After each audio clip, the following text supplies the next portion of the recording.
I'm surrounded by portraits. My fellow Americans, I'm speaking tonight from behind the resolute desk in the Oval Office. In this sacred space, I'm surrounded by portraits of extraordinary American presidents. Thomas Jefferson wrote the immortal words that guide this nation.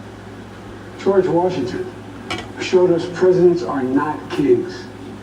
Abraham Lincoln implored us to reject malice.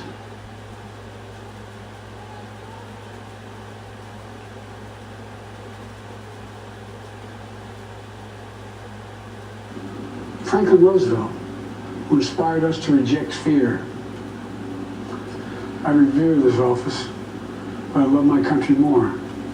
It's been the honor of my life to serve as your president. But in the defense of democracy, which is at stake, I think it's more important than any title.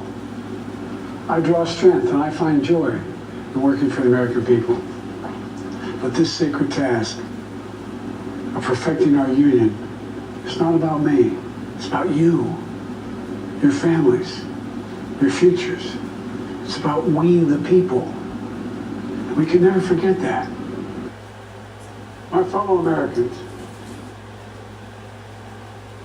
to serve this nation for over 50 years, nowhere else on earth could a kid with a stutter, from modest beginnings in Scranton, Pennsylvania, Claymont, Delaware, one day sit behind the resolute desk in the Oval Office as President of the United States. Here I am. That's what's so special about America. We're a nation of promise and possibilities, of dreamers and doers, of ordinary Americans doing extraordinary things. I've given my heart and my soul to our nation, like so many others. I've been blessed a million times in return with the love and support of the American people. I hope you have some idea how grateful I am to all of you. The great thing about America is here, kings and dictators do not rule, the people do. History is in your hands. The power is in your hands. The idea of America lies in your hands. You just have to keep faith, keep the faith. And remember who we are. We're the United States of America. And there's simply nothing beyond our capacity. And we do it together. So let's act together. Preserve our democracy. God bless you all. May God protect our troops. Thank you. He's gone.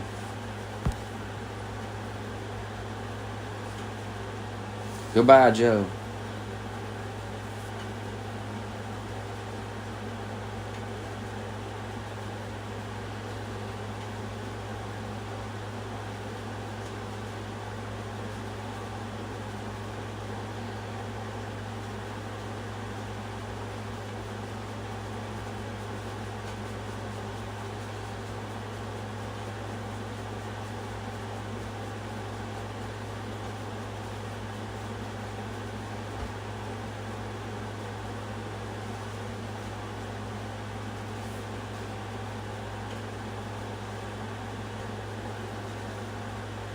Your thoughts on Biden's speech?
Rogue's out there fighting for his life with the addicts. It's crazy.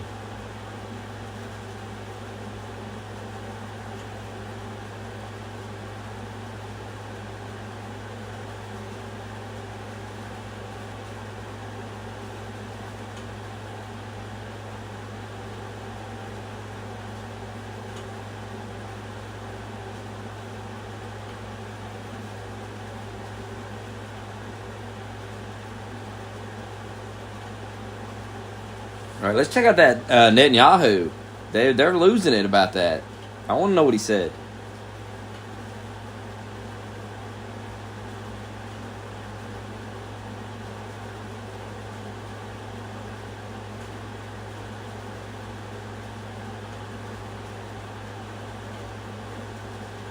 Netanyahu. Remember Kanye with the net and the Yahoo?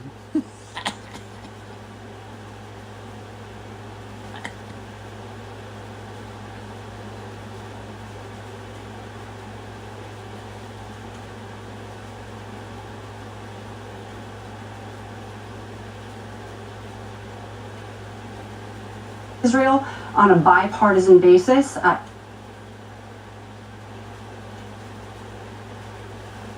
Thursday is when Prime Minister Netanyahu is finally expected to meet with President Biden and other senior U.S. officials, including Secretary of State Antony Blinken, who has put President Harris. On Friday, the Prime Minister is expected to fly down and meet in what had been a shifting meeting. The former president at first indicated that it might have been Wednesday, causing some confusion as to whether the prime minister had elected to meet with a candidate rather than a sitting president, which would have been sort of a breach of protocol and very odd optics. It turns out that meeting is in fact on Friday, at which point the prime minister is expected to return to D.C.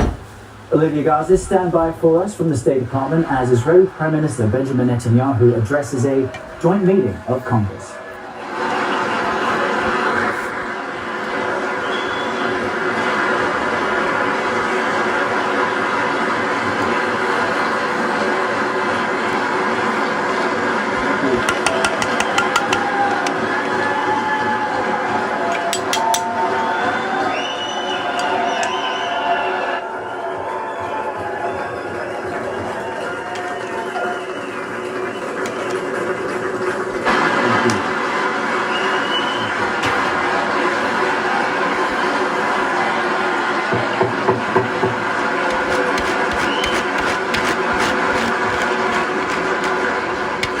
Members of Congress, I now have the high privilege and distinct honor of presenting to you His Excellency Benjamin Netanyahu, Prime Minister of Israel.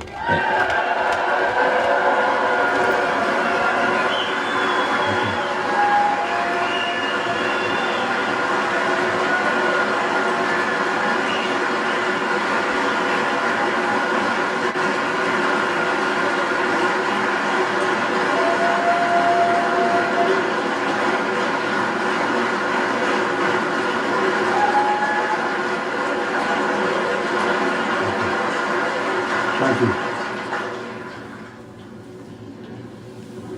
Bit much. It's a bit much. Speaker of the House, Mike Johnson, Senator Ben Cardin, Minority Leader Hakeem Jeffries, Senate Majority Leader Chuck Schumer, Senate Minority Leader Mitch McConnell, Senators, members of Congress, distinguished guests. Mr. Speaker, I want to thank you for giving me the profound honor of addressing this great citadel of democracy for the fourth time.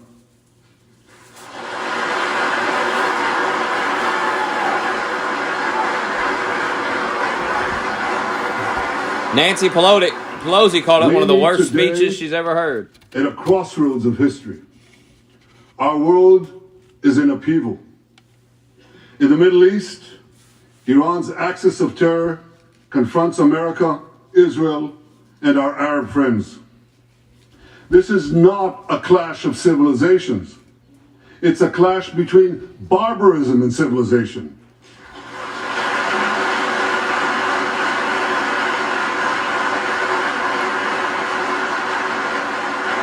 It's a clash between those who glorify death and those who sanctify life.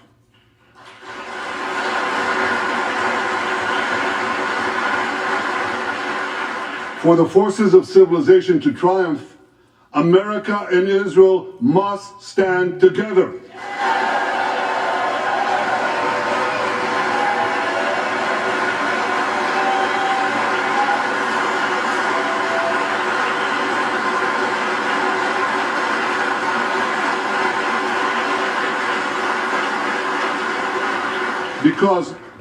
Because when we stand together, something very simple happens.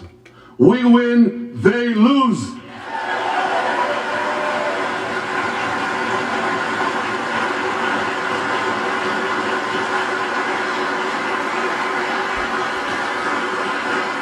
And my friends, I came to assure you today of one thing. We will win.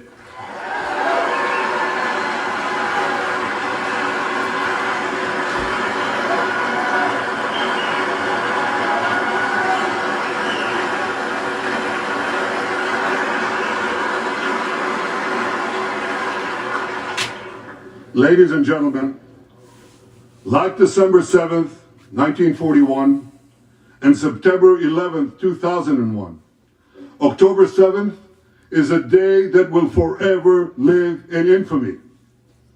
It was the Jewish holiday of Simchat Torah. It began as a perfect day, not a cloud in the sky. Thousands of young Israelis were crazy, just like celebrating 9/11. at an outdoor music festival. Perfect weather. And suddenly, at 6:29 a.m., as children were still sleeping soundly in their beds in the towns and kibbutzim next to Gaza, suddenly heaven turned into hell. 3,000 Hamas terrorists stormed into Israel. They butchered 1,200 people from 41 countries, including 39 Americans.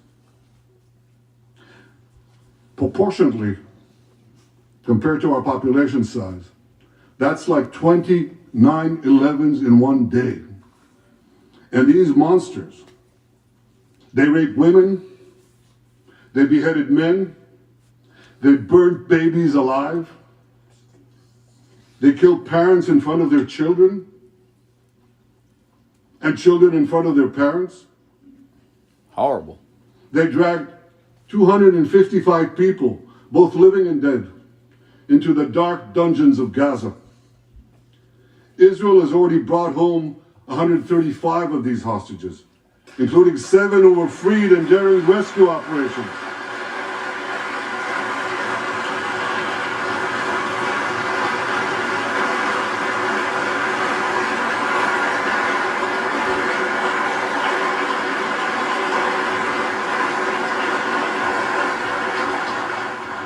One of those freed hostages, Noah Gamani, is here in the gallery, sitting near my wife Sarah. On the morning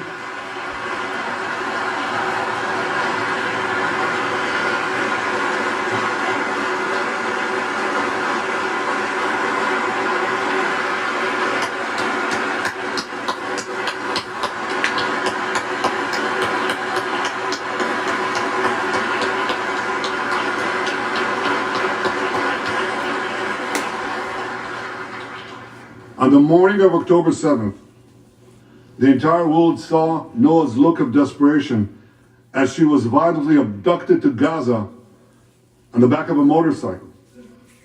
I met Noah's mother, Leora, a few months ago. She was dying of cancer.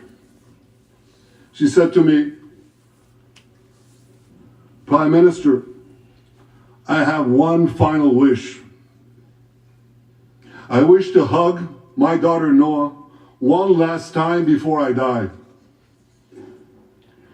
2 months ago, I authorized a breathtaking commando rescue operation. Our special forces, including a heroic officer named Arnon Zmora, who fell in this battle, rescued Noah and 3 other hostages.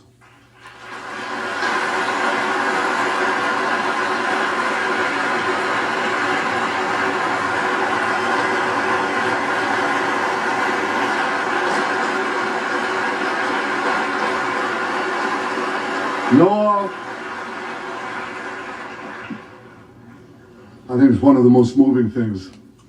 When Noah was reunited with her mother Leora, and her mother's last wish came true. Noah, we're so thrilled to have you with us today. Thank you.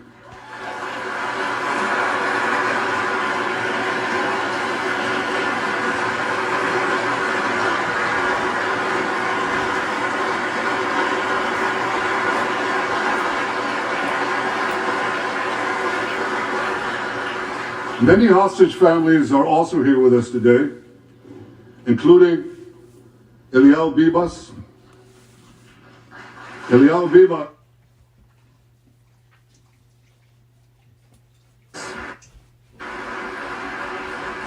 is the grandfather of those two beautiful red-headed boys, the Bibas boys, toddlers.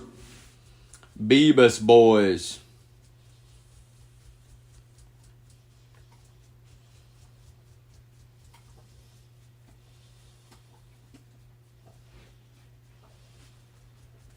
The Bebus boys.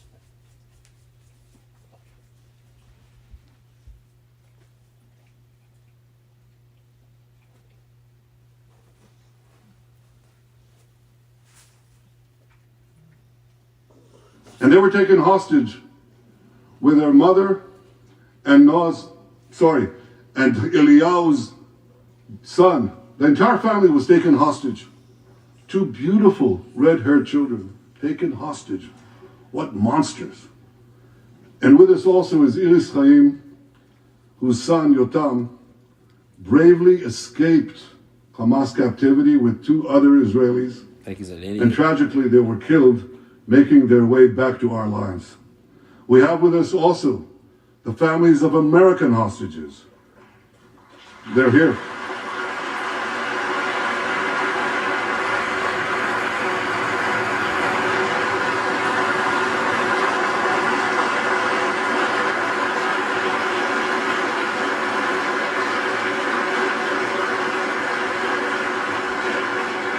The pain these families have endured is beyond words.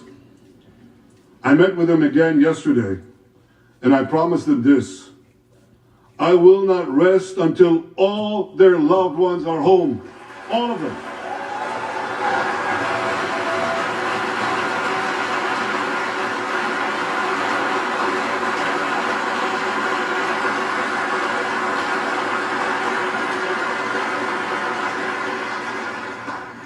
As we speak, we're actively engaged in intensive efforts to secure their release, and I'm confident that these efforts can succeed. Some of them are taking place right now.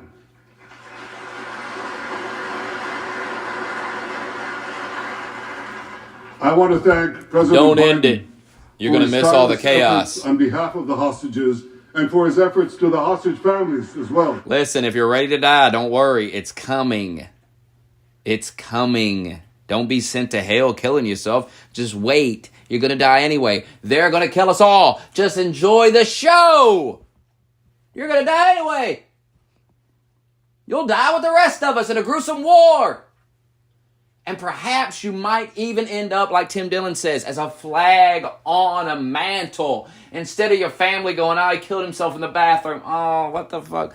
He went and died defending his country. He's a hero. Keep him on the goddamn mantle. You see that flag? That's him up there. He's a hero there in battle.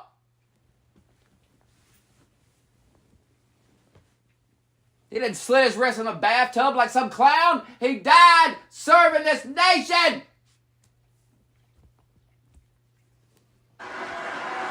And I won't hear you slander his name in this house. The fuck out of here. He's a hero. God, it'd be so funny if some dude was coming in here right now and they were like, that's how you feel about Netanyahu? Fuck you. I'm unsubbing. Thank President Biden for his heartfelt support for Israel after the savage attack on October 7th. He rightly called Hamas sheer evil. He dispatched 2 aircraft carriers to the Middle East to deter a wider war. And he came to Israel to stand with us during our darkest hour, a visit that will never be forgotten.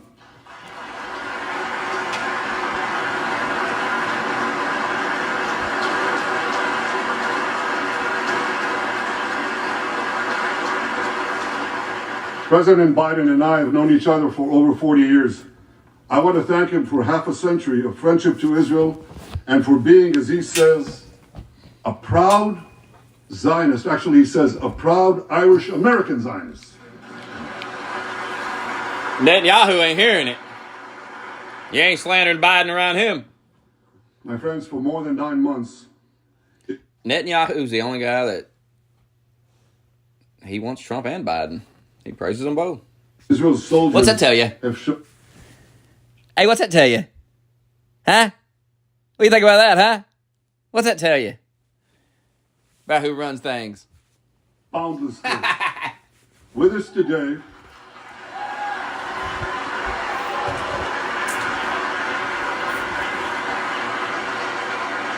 With us today is Lieutenant Avichai Reuven.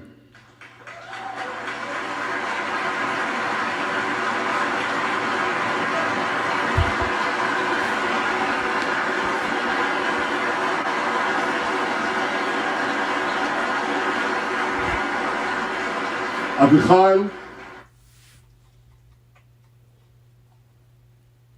is an officer in the Israeli paratroopers. His family immigrated to Israel from Ethiopia. In the early hours of October 7th, Avichai heard the news of Hamas's bloody rampage. He put on his uniform, grabbed his rifle, but he didn't have a car. So he ran 8 miles to the front lines of Gaza to defend his people.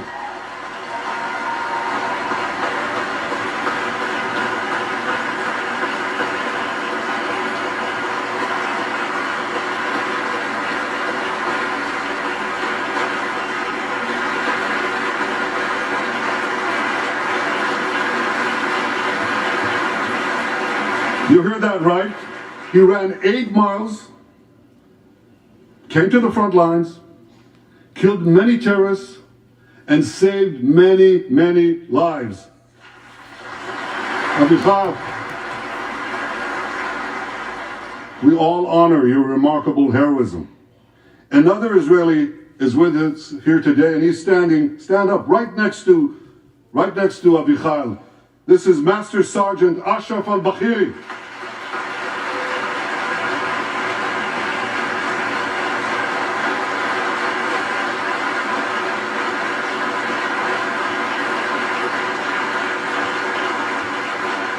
Ashraf is a Bedouin soldier from the Israeli Muslim community of Raat.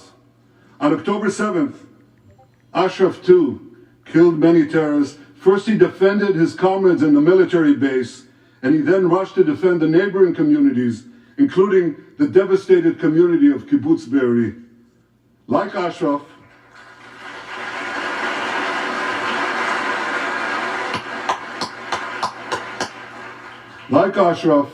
the Muslim soldiers of the IDF fought alongside their Jewish, Druze, Christian, and other comrades in arms with tremendous bravery.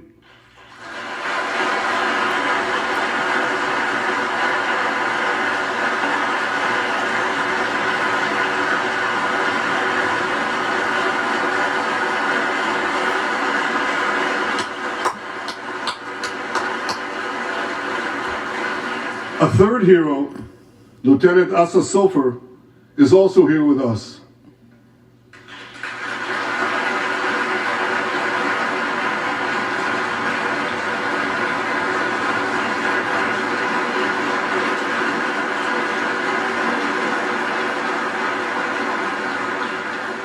Asa fought as an officer in the Tank Corps, and he was wounded in battle. He was wounded in battle while protecting his fellow soldiers from a grenade. He lost his right arm and the vision in his left eye. He's recovering, and incredibly, within a short time, Asa will soon return to active duty as a commander of a tank company.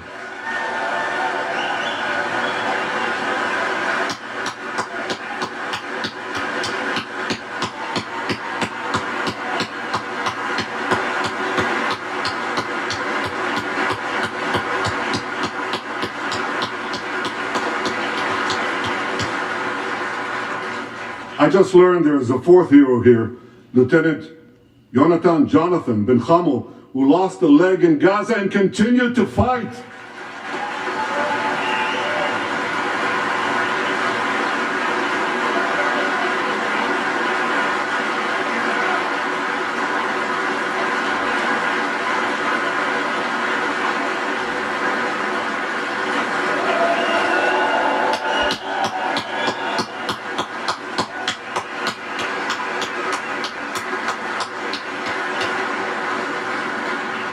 My friends, these are the soldiers of Israel, unbowed, undaunted, unafraid.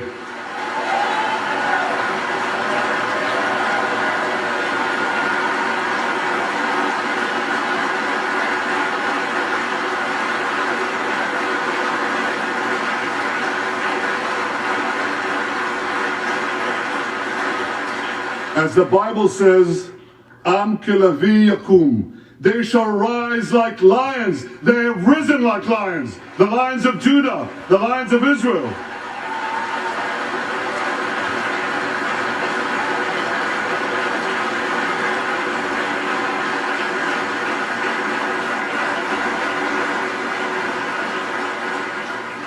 Ladies and gentlemen, the men and women of the IDF come from every corner of Israeli society.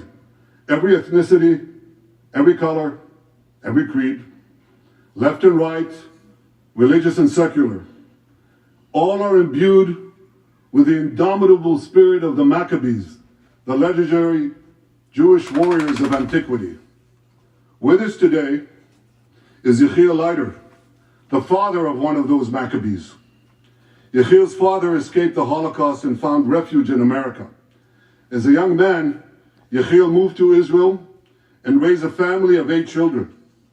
He named his eldest son, Moshe, after his late father. Moshe became an exemplary officer in one of our elite commando units.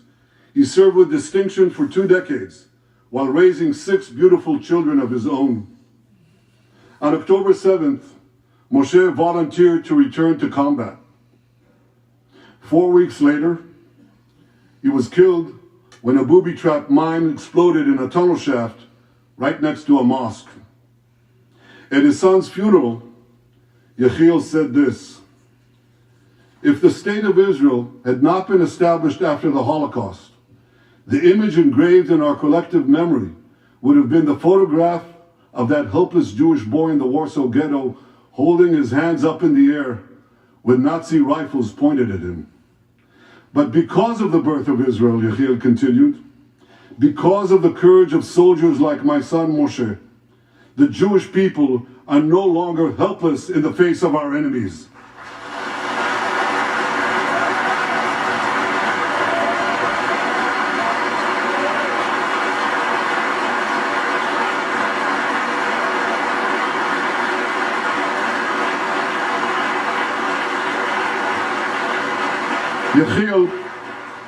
Yechiel, please rise so we can honor your son's sacrifice. And I pledge to you and to all the bereaved families of Israel, some of whom are in this hall today, the sacrifice of your loved ones will not be in vain.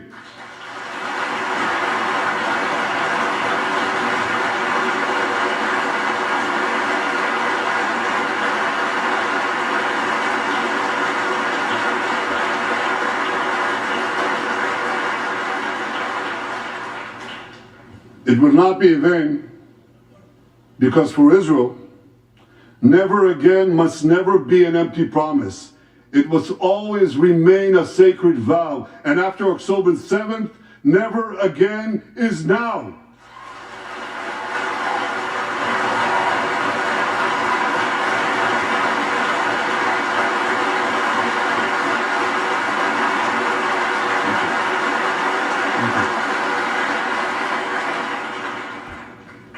My friends, defeating our brutal enemies requires both courage and clarity. Clarity begins by knowing the difference between good and evil. Yet incredibly, many anti-Israel protesters, many choose to stand with evil. They stand with Hamas. They stand with rapists and murderers. They stand with people who came into the kibbutzim, into a home. The parents hid the children, the 2 babies, in the attic, in a secret attic.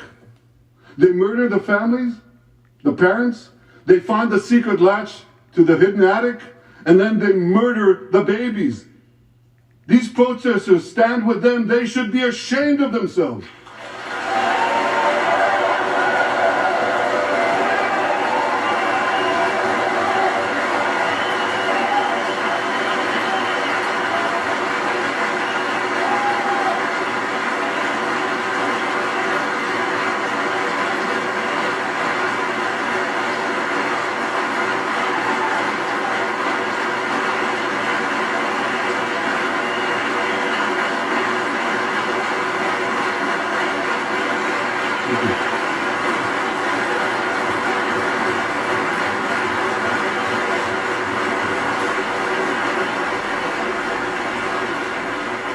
They refuse to make the simple distinction between those who target terrorists and those who target civilians, between the democratic state of Israel and the terrorist thugs of Hamas. We recently learned from the National Security Director, U.S. Director of National Intelligence, that Iran is funding and promoting anti-Israel protests in America. They want to disrupt America. So these protesters burn American flags even on the 4th of July. And I wish to salute the fraternity brothers at the University of North Carolina who protected the American flag against these anti-Israel protesters.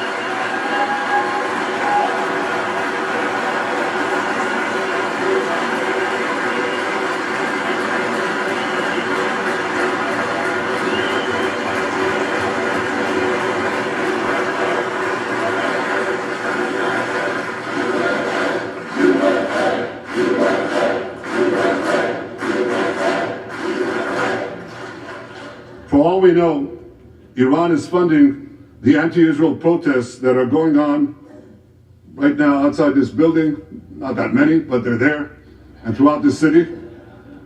Well, I have a message for these protesters. When the tyrants of Tehran, who hang gays from cranes and murder women for not covering their hair, are praising, promoting, and funding you, you have officially become Iran's useful idiots.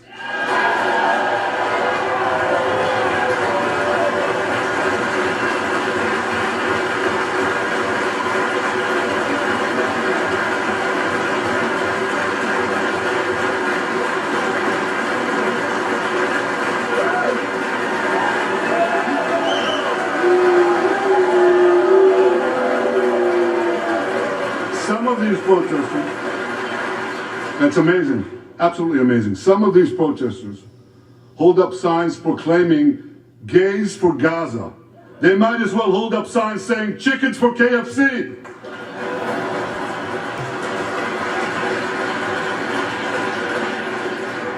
These protesters chant from the river to the sea, but many don't have a clue what river and what sea they're talking about. They not only get an F in geography, they get an F in history. They call Israel a colonialist state. Don't they know that the land of Israel is where Abraham, Isaac, and Jacob prayed, where Isaiah and Jeremiah preached, and where David and Solomon ruled?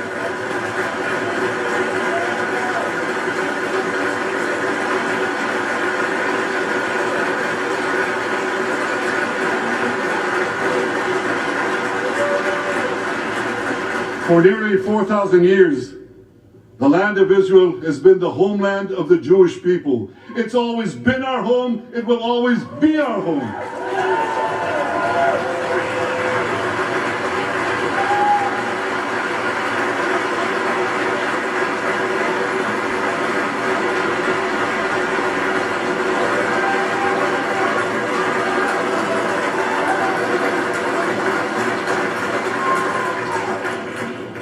It's not only the campus protesters who get it wrong. It's also the people who run those campuses. 80 years after the Holocaust, the presidents of Harvard, Penn, and I'm ashamed to say my alma mater, MIT, couldn't bring themselves to condemn the calls for the genocide of Jews. You remember what they said? They said, it depends on the context.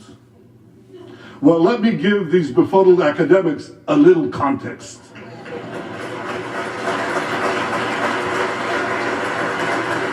Anti-Semitism is the world's oldest hatred. For centuries, the massacre of Jews was always preceded by wild accusations. We were accused of everything from poisoning wells, to spreading plagues, to using the blood of slaughtered children to bake Passover matzahs. These preposterous anti-Semitic lies led to persecution, mass murder, and ultimately to history's worst genocide, the Holocaust. Now, just as malicious lies were leveled for centuries at the Jewish people, malicious lies are now being leveled at the Jewish state. No, don't applaud. Listen. The outrageous slanders that paint Israel as racist and genocidal are meant to delegitimize Israel, to demonize the Jewish state, and to demonize Jews everywhere. And no wonder we've witnessed an appalling rise of anti-Semitism in America and around the world. My friends, whenever and wherever we see the scourge of anti-Semitism, we must unequivocally condemn it and resolutely fight it, without exception.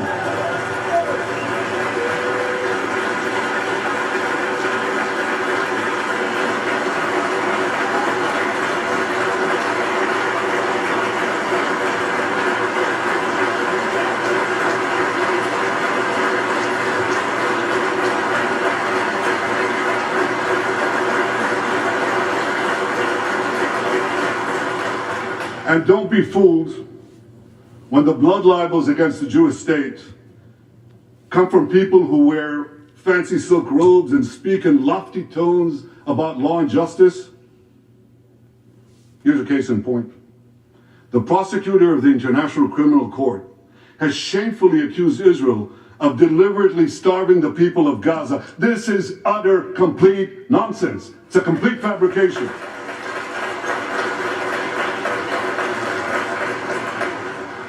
Israel has enabled more than 40,000 aid trucks to enter Gaza. That's 500,000 tons of food. And that's more than 3,000 calories for every man, woman, and child in Gaza. If there are Palestinians in Gaza who aren't getting enough food, it's not because Israel is blocking it, it's because Hamas is stealing it.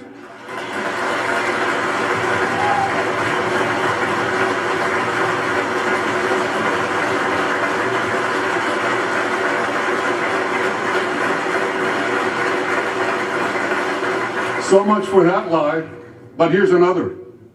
The ICC prosecutor accuses Israel of deliberately targeting civilians. What in God's green earth is he talking about? The IDF has dropped millions of flyers, sent millions of text messages, made hundreds of thousands of phone calls to get Palestinian civilians out of harm's way. But at the same time, Hamas does everything in its power to put Palestinian civilians in harm's way. They fire rockets from schools, from hospitals, from mosques. They even shoot their own people when they try to leave the war zone. A senior Hamas official, Fatri Hamad, boasted, listen to this, he boasted that Palestinian women and children excel at being human shields. His words, excel at being human shields. What monstrous evil. For Israel, every civilian death is a tragedy. For Hamas, it's a strategy.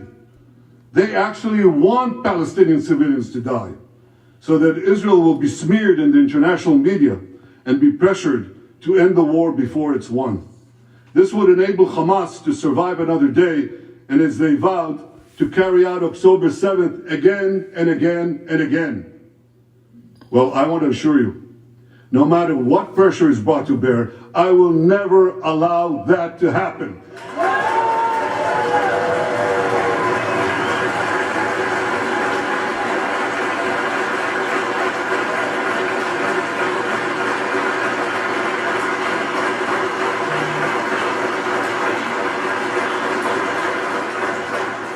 vast majority of Americans have not fallen for this Hamas propaganda. They continue to support Israel. And I want to say thank you, America, and thank you, senators and House members who continue to support us, continue to support Israel, continue to support the truth, and see through the lies. But as for the minority that may have fallen for Hamas's con's job, I suggest you listen to Colonel John Spencer. I mean, he makes sense. Sorry, but it makes sense. I buy into it. Like, they do want civilians to die so they can propagandize it, because they do that every day. They propagandize every death. And they're like intertwined with these liberals, and liberals do that all the time. Every black guy a cop kills, like, they use death to their advantage to attack their enemies. They do it constantly. That's their go-to tactic. So that makes total sense. They're in the street every day praising Hamas. And when I point that out to these liberals, they're like, no, that's undercover Israeli operatives. And I mean, I can buy into that being a reality. That's something that happens. But I mean, the problem with that, here's the problem with that. I talked to them for 20 minutes and I realized they hate Jews. Like, they hate fucking Jews, and you can see the hatred. The things they say is like crazy. They really hate fucking Jews. They blame Jews for all the problems and everything. So then they try to turn around and tell me, no, people don't think that way. People don't hate the Jews. But it's like, brother, look in the mirror, brothers. Listen, we just had a conversation and you clearly hate the Jews. Like, I know what questions to ask to get it out of them. I'm really good at pulling that shit out of people. Like, it's not hard to manipulate you into revealing how you really feel about the Jews. So when you try to turn around and act like, well, no, we don't want to kill the Jews, we don't hate the Jews. Come on, man, you're not being honest. You clearly hate the fucking Jews. Which you can hate whoever you want, but I mean, I'm supposed to listen to you and take you as some type of credible source when you tell me things. And how can I trust you? You hate these people, and so you have a incentive to constantly lie about them. And so your word is just not credible, sir. It's just not credible. Credibility matters. And when I catch you lying all the time, when I listen to you and your hateful rants against Jewish people, I tend to not trust you. And I know there's Jews with their hateful rants as well, but they were attacked. So it makes sense for them to be very angry. And when you all say, well, we got attacked too just long ago or whatever the fuck, well, then it's a war then. This is a war that's been going on for a while, so it seems like there's blood on both sides. There's blame on both sides, and you can just keep killing each other or come to some type of peace agreement. I mean, I don't see another option here. So, but, I don't live over there. I don't know nothing about it. But I do believe what he's saying when he says you try to hide behind civilians and get the civilians killed so you can use that as propaganda. I believe that. That makes total sense. That makes total fucking sense. And I see the videos. I see the propaganda videos all the time where they're like, oh, look at this dead child and look at this dead person. And I follow a lot of these Israeli people, and they are, they give warnings to them. They tell them, and then it's like, well, no, they won't let them leave the area either. Who knows what's true? I mean, everyone's lying. I know I can't trust these liberals. I know I can't trust any of these Hamas supporting motherfuckers. I've talked to too many of them, and I know I can't trust them based on the conversations.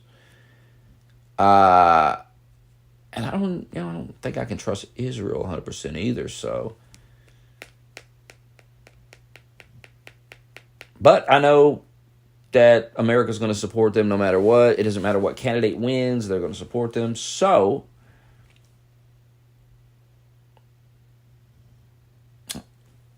I think we got other problems to worry about. That's my opinion on it. I just think we got other things to be focused on and worried about. In terms of me bitching about something, because nothing I say is going to change any of this. They're going to support Israel.